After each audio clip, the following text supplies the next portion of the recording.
C'est avec beaucoup de gravité que je reprends la parole et avec tristesse. Je voudrais d'abord saluer la mémoire de notre frère Lukusa qui a été tué à Kinshasa par le gouvernement ignoble, immonde de Kabila. Et c'est aujourd'hui, j'aimerais simplement vous faire comprendre quelque chose de très clair et de très sensé. Nous les combattants, comme vous pouvez le voir, je suis avec le porte-parole des combattants de Bruxelles. Là vous allez voir Paris et Bruxelles. Nous ne resterons pas sans réponse par rapport à la mort de notre frère combattant.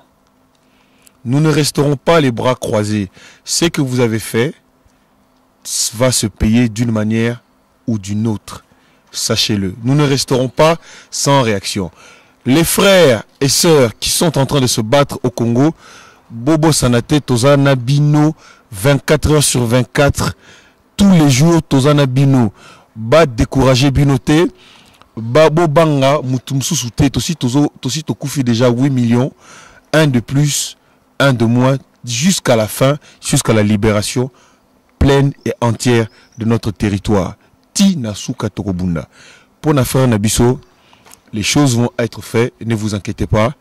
Famille Naye, Aroyeb Sabino, Makambo Biso ba combattant, Tozo préparé, Makambo Biso Tozo Sala pour le cimetière, pour la morgue et pour les funérailles de notre frère. Mais de l'autre côté, il y aura une réponse. On ne restera pas sans réponse par rapport à la violence que nous avons subie en tant que combattants.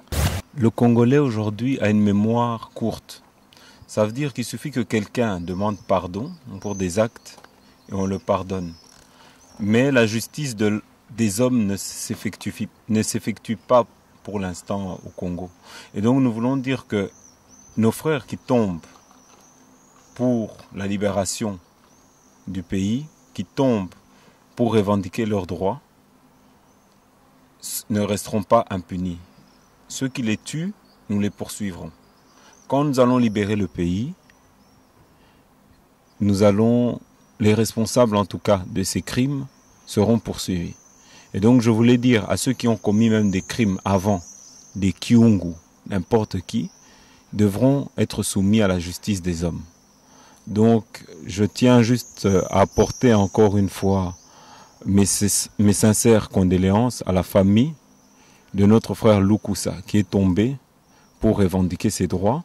Et je voulais aussi donner mes condoléances à l'autre famille parce qu'il y a eu 2 morts quand même, il faut le rappeler.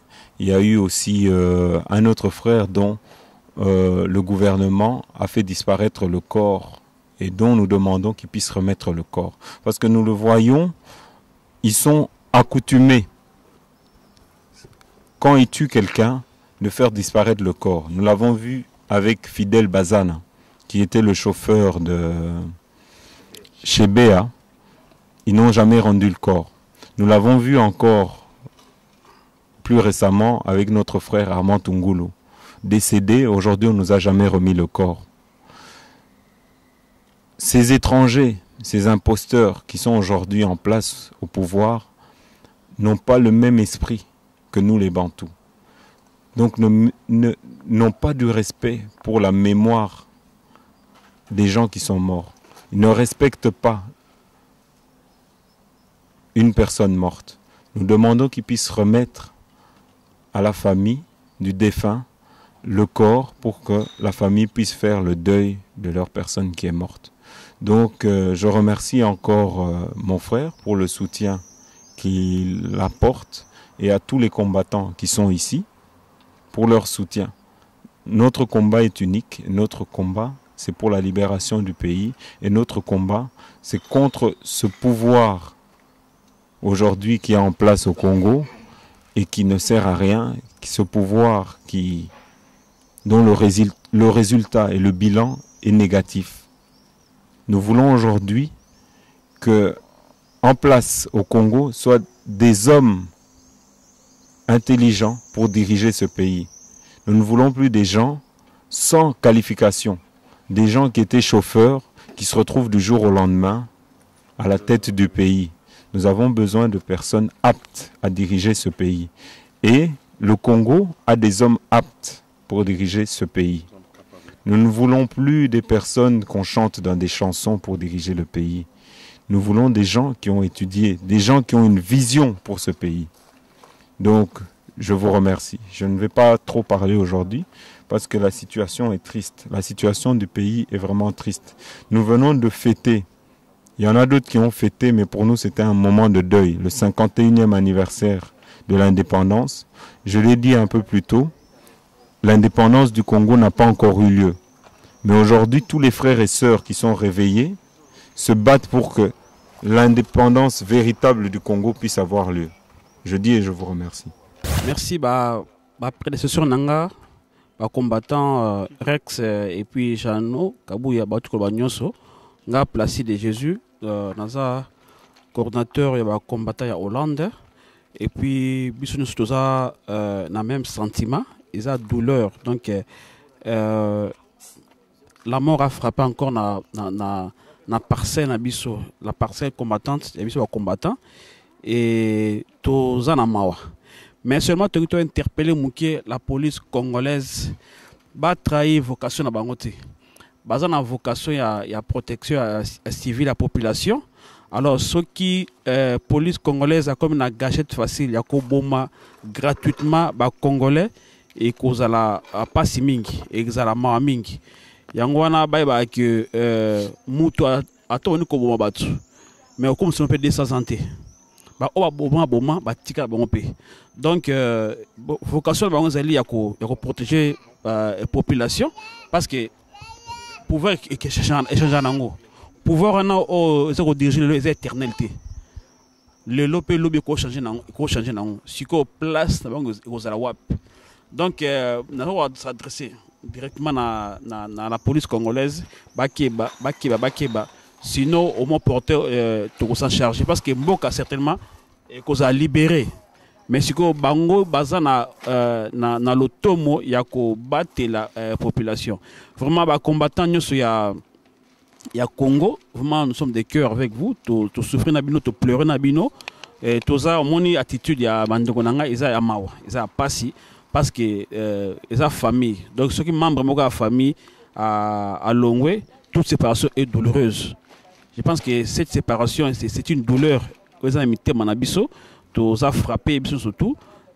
En tout cas, tu as présenté la condoléance, nous avons lobby, nous avons indifférente peut-être dans sa tautologie, mais respect des morts, il faut toujours la condoléance dans toute la communauté congolaise et à Congo, ou à donc, et puis particulièrement la famille, il y a Lukusa, les deux combattants vont tomber. Et puis, tout ça, on a soutien. Nous avons avec sagesse. Tout ça, on a fait un bon côté. Autre personne à gauche, droite et bas. Mais tout ça indifférent. Pas na mort, on a fait quelque chose. Et tout l'ingité autre personne à gauche, droite et bas. Donc, tout ça, qu'on présente vraiment un soutien total na famille. Et puis, tout ça, mise en garde na gouvernement, il y a des tueurs, les apprentis sorciers au bazar pour mission, il y a diminuer la population bantou ou congolais tout ça en Boka Nabiso et nebi que kalamingité bazar déjà ko libérer Mboka. C'est vrai que je nako s'associer na ba condoléances na ngai pe na ba ndeko nyoso ba uti ko kwea po na nga ba uti ko kwea na champ ya bataille. Parce que Tondiba Gito mené Bitumbao jusqu'au bout, ti na libération à Mboka Nabiso. Mais la ligne a attiré attention moko na bande konabiso ba congolais boye ba que constitution nabiso a liboso et lobby peuple azali souverain. Donc bino peuple batu bo pesi pouvoir na batu oyo mareke zaki par tricherie na batu bazako gouverner biso. Mais constitution nabiso pe lobby boye. Et lobby ba kondio bazako kamba mboka na biso, il faut ba protéger la population. Mais bozako mona ndenge nini ba kondio bazako nyokola bino, bozako mona ndenge nini bozako souffrir. Kaka ba kondio bino bo pesa ki pouvoir, bango nde lelo le ba protéger bino, bazako boma bino. Ba kondio ka bo pesa ki pouvoir. ole ba protéger ba maman na biso na est bango kaka ba kotika ba maman na biso bazala violer. Alors na ko senga bino peuple bino bozali souverain bino bato opesaka pouvoir bino pe bokoki ko boto la pouvoir na bato oyo constitution na biso lobi boye tangu bopesi pouvoir na mutu et que mutu wana aza ko salela pouvoir wana na ndenge lobami te peuple azali na capacité ya ko telema po abotola ye pouvoir wana pouvoir oyo ezali wana boyebi ke ezali pouvoir oyo ya occupation boyebi yango très bien ezali pouvoir oyo ezosalela bino peuple te. Alors nazosenga bino peuple pouvoir oyo bino bopesaki bobotola yango. Merci. Bonsoir. Généraux, officiers, sous-officiers, soldats, matelots. Ici, le commandant de la résistance des forces de la libération du Congo. Tozo senga na soldats nyonso ya Congo kimia ezala na kati ya mboka. Soldat musala na ye ezali kobatela école. Soldat musala na ye ezali kobatela la population na ba bien na ye. Soldat akoki koboma mutu te tango azali kosala marche pacifique. Tango azana minduki te, aza rebelle te, azali ko revendiquer ba droit na ye. Et tant que civil, vous n'avez pas le droit de prendre les armes contre la population. C'est pour cela que j'appelle aux commanditeurs de prendre la responsabilité, de prendre les charges du peuple congolais. Et Togotika la Kimiate, et tant que les militaires et la résistance, tous en a réponse à Kopé Sabino Kalamingite par rapport à l'Iwa ya combattant Nabiso, où il a tombé na cause noble pour la libération du Congo. Yango wana to sengi na ba soldats oyo bazoyo kanga, surtout ba soldats congolais, mes frères d'armes, de rester calmes dans le camp, de suivre le mot d'ordre des résistants congolais qui sont à l'extérieur de notre pays. C'est pour votre bien, soldats. Ça fait longtemps que vous êtes dans la misère. Nous sommes là pour vous libérer. Nous ne sommes pas là pour prendre des armes contre vous. Nous sommes là pour chercher la paix au Congo. C'est pour cela que je vous demande, aux généraux, officiers, de respecter l'ordre qui vient de combattants de l'étranger, de respecter les civils. Je vous remercie et un peu de calme, un peu de respect à la population congolaise. Tozana mawa pona assassinat ya ndeko na biso Lukusa, combattant pona biso symbole ya soulèvement. Soulèvement ezo banda na kati ya mboka na biso po to libérer mboka na biso na muto ya yeko kamba mboka na biso muto azangi âme parce que ayebi Congo te, ayebi bino ba congolais te, aye pona koboma, pona copier, pona ko détruire. Comme Bible Lobaka, l'ennemi vient que pour voler, pour piller, pour détruire. Les ali mission, il y a Hippolyte Kanambe alias Joseph Kabila na Congo. Donc il faut botter le peuple congolais pour tout libérer Mboka na biso. Vraiment, naebi ke basoda mingi bosu bozui conscience parce que boyebi ke muto naza nani mopaya et azoli bino ba mindele pour ba protéger. Ba protéger lino lakisake alingi bino ba congolais te azana tina na bino te. Boza la complexité na ba mindelo na ke kolokota na est ya Europe aya chabango donc baza batu lokola na bino to telema to libérer mboka na biso. Pona ndeko Lukusa toza de cœur na famille na ye, toza de cœur na ba congolais bazo bunda na kati ya mboka makile tangi mingi boye bake makila ekotanga pe na ka ya banguna. Donc, tozali awa pona ko mobiliser bino, pour mobiliser peuple congolais, totelema pona libération, il faut et salama et que mbula oyo, Hippolyte Kanambe alias Joseph Kabila il faut akende.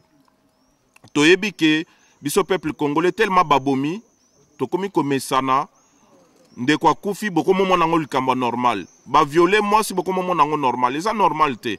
Toyebi ke boko kufi tellement trop. Botelema, encore une fois, liwa ya ndeko na biso Lukusa. Ezali liwa moko de trop. totelema mpona kobengana bapaya oyo. Donc peuple congolais bolemba te tozali na bino diaspora mobimba ba combattant, il y a Europe, il y a Amérique, il y a de partout Afrique du Sud, bamboka tout, toza na bino pour to libérer mboka. Donc boza la sensibiliser et puis to sengi bandeko. Donc lokola makila ya combattant na a telemi pona ba élection ya lokoto bazo préparer totikate pona ko sala libération mboka na biso. Merci beaucoup. Bon, bonjour, na pesi na mes condoléances na famille Lukusa, na famille Oyo. Il y a combattant moko oya bungi o ba bomaki et bembene ba récupérer kango na ba soda ba kenango ba ebi destination ba kendeki na ebembete. Donc na pesi famille ya ebembe e bungi wana mes condoléances vraiment. Ezali ma mingi pour na peuple congolais. Tozo bunda awa na kopesa message oyo na ba peuple na kin na ba konjo bazana ba mbinza partout na ba gombe. Vraiment biso tozo bunda pour na ba petit peuple la kiti bazo na ba kingasani ba milieu reculé o bazangi mai bazangi courant bazangi le kwa kolia les femmes violées bato bazana souffrance yango tozo bunda pour na singote toza contribuer parce que bino bozo tika population zo périr bo vana bino bozo lia bo seli banzana bino pour bokolia ba jeep na bino yango tozo bunda boye metoko tika te.